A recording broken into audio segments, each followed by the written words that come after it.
Hey guys, Robbie Falk here from Maroon and White Daily at On 3 for a little Talkin Dawgs reaction from what we saw this past weekend for Mississippi State at Dudy Noble Field as they close out their final regular season series at home when they took on the rival Ole Miss Rebels. And it was a very exciting weekend for both of these teams, a series that did not disappoint and really has not disappointed for the last several years. Mississippi State has owned this series with 8 out of the last 9 victories dating back to 2016. But almost all those series have come down to just a couple of innings here and there. And Mississippi State's been the team that's been able to make those plays, get those big hits, get those pitches when they needed them to win the series. And that's exactly what happened in this series as well. It was not perfect by any means. In any stretch for Mississippi State.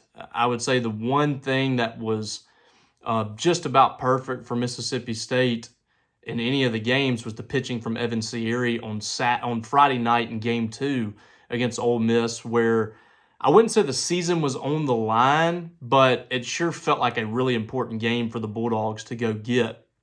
They lose the opening game 10-4, and MSU just did not play very well in that. They had a big opportunity in the 4th inning with the bases loaded and 2 outs. Hunter Elliott was really starting to, it looked like, teeter a little bit, and Mississippi State with one big hit could have broken that one open. They were able to tie the ball game, and they had 4 straight guys reach base with 2 outs. You got the bases loaded, you got a 3-1 count. Hunter Elliott struggling to throw strikes, and makes a pitch in there that was probably borderline. Gatlin Sanders had the green light on it. I thought he struck it well, but straight to center, and it was an easy out for the final out of the inning. Mississippi State gets just 1 out of it, or 1 run out of it, and tie the ball game at 2. Ole Miss comes back and makes Mississippi State pay in the 5th inning. They get a run that scores on an error.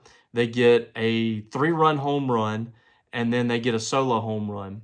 And that was essentially the ball game from there. You go from being tied when you just miss an opportunity to break the game open to all of a sudden you're down by 5 runs.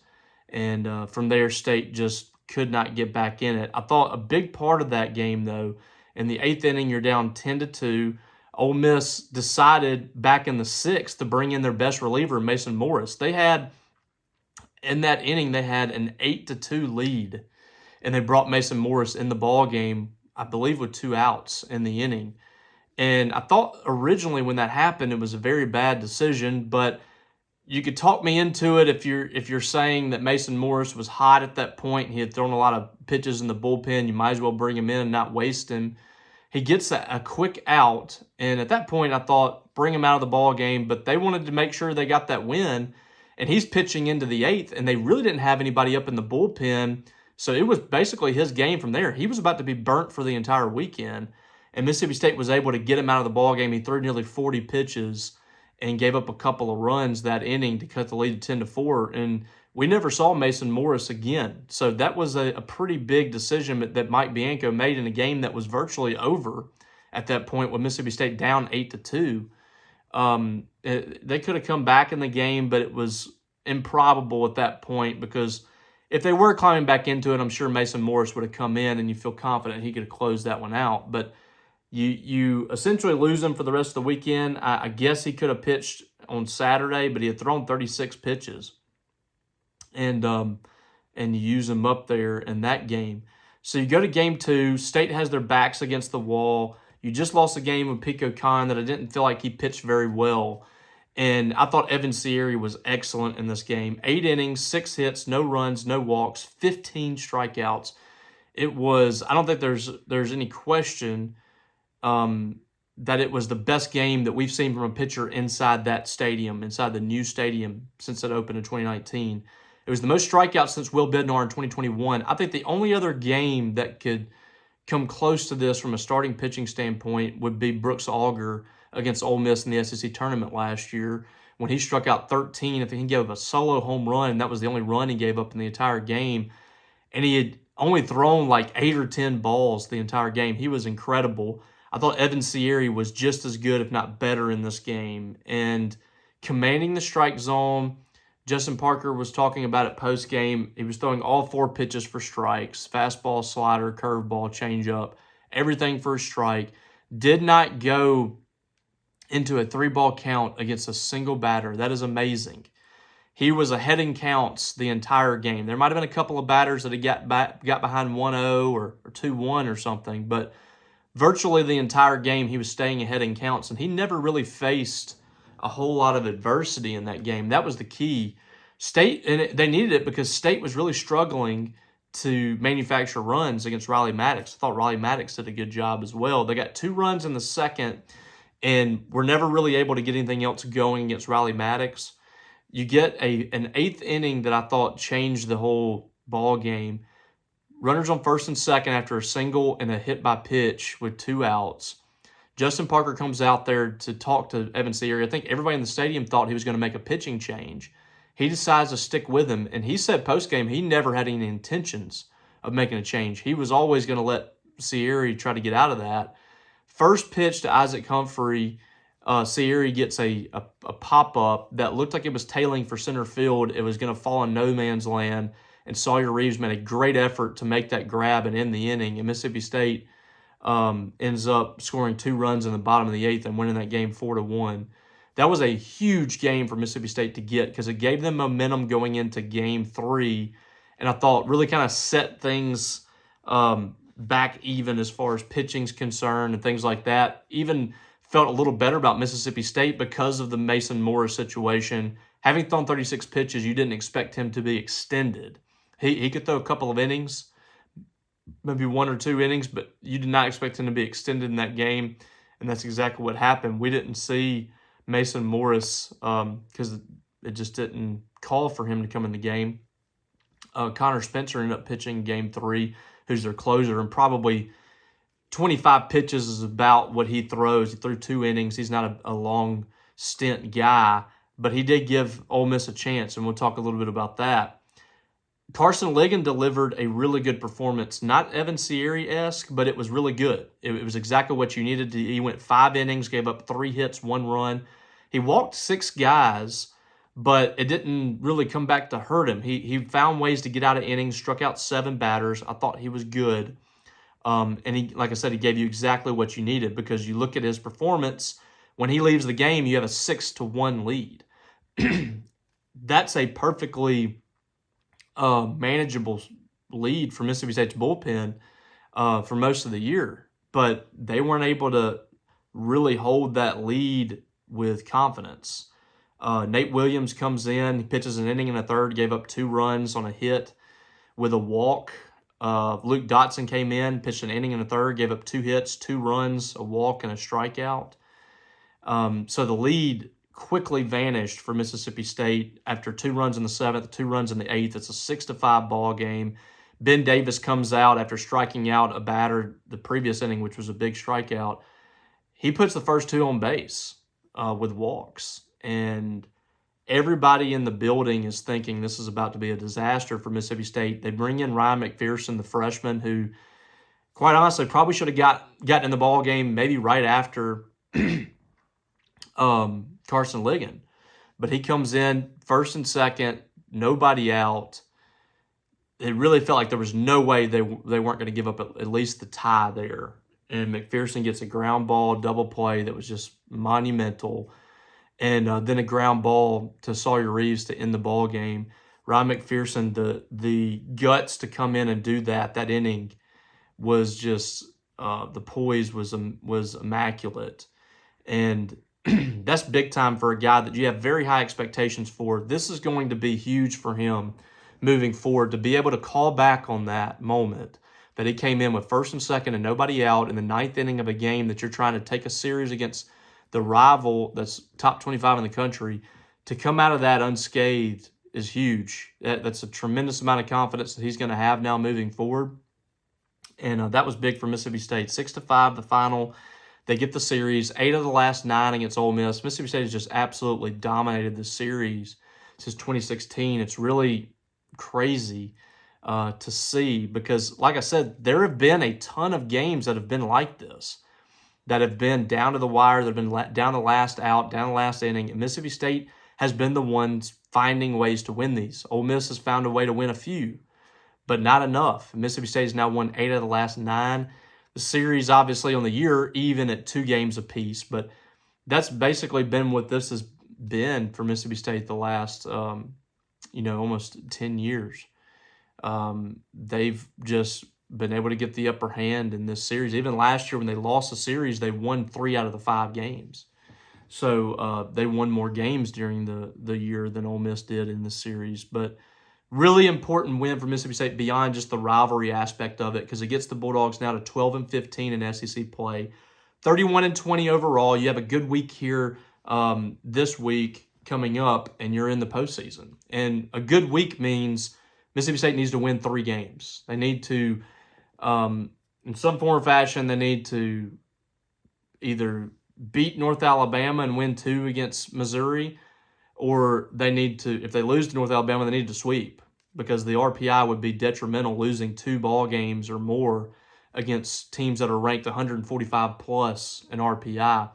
And this is a Missouri team that's going to be a lot tougher than people think. They're 3-24 right now, on pace, if they have a bad weekend, to have the worst record in SEC history, I think. But this past weekend at Texas A&M, they're 0-24 coming into the weekend. They go out and get 3 games against the Aggies. This is a team perfectly capable of winning the series against Mississippi State. They're hosting it. It's a very strange ballpark. Mississippi State has struggled against Missouri traditionally the last few years.